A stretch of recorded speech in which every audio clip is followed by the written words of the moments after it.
Okay, a quick video here just for people who are using this deck as a teaching device. Sorry. Couple things I've experienced over the time that I've explained it to people is if we can simplify it as teachers in the beginning and slowly add in the changes, it becomes a lot easier. Now, this is obviously reflective of your teaching style and the way in which you approach this. So these are just reference points, of course. One thing I do is I either separate our independent clause and our mode, our independent mode or our conjunct mode, and I only teach one. Now there's bonuses to either.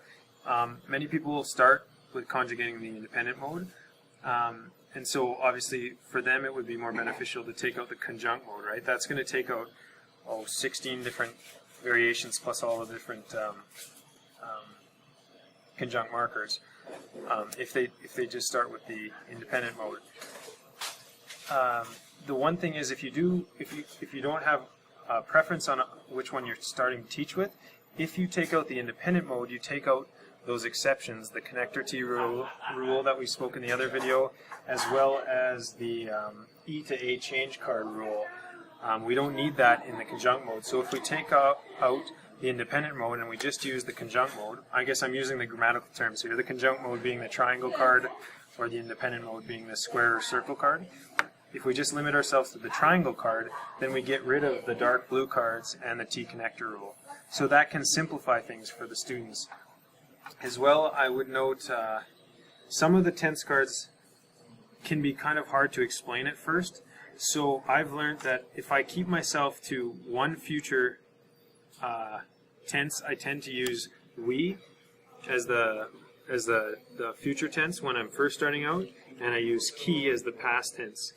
And as players become more comfortable with what you're using, then I will add in the future definite ka. Now, again, if you're starting with the conjunct, you're obviously not going to add this in because you can't play it in the conjunct in this certain position. So for the people that start with the independent mode, ka would be able to be introduced earlier than if you started with the conjunct mode. As well,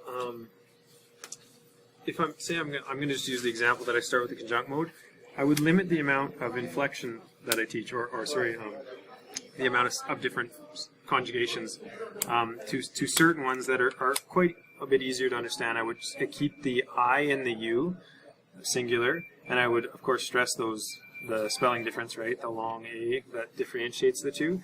I would keep the we inclusive, the they, and the he and she.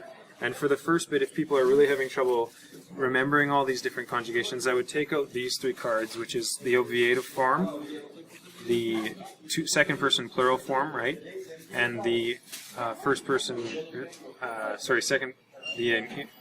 the we exclusive form.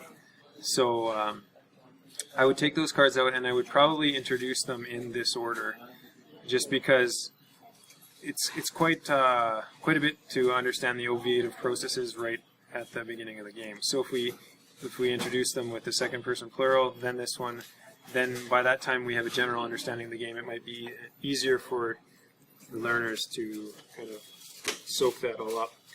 And just a few more cards. The infinitive clause marker, I would hold that out until the gameplay is complete. If you've got both the independent and the conjunct running, then you could think about bringing the infinitive clause marker if you decide to teach that in that order in your class. As well, I would keep the relative clause marker out, even if I've started with, no matter how I start, I would keep this card out until you've covered the difference between your conjunct marker and your relative clause marker in your classes.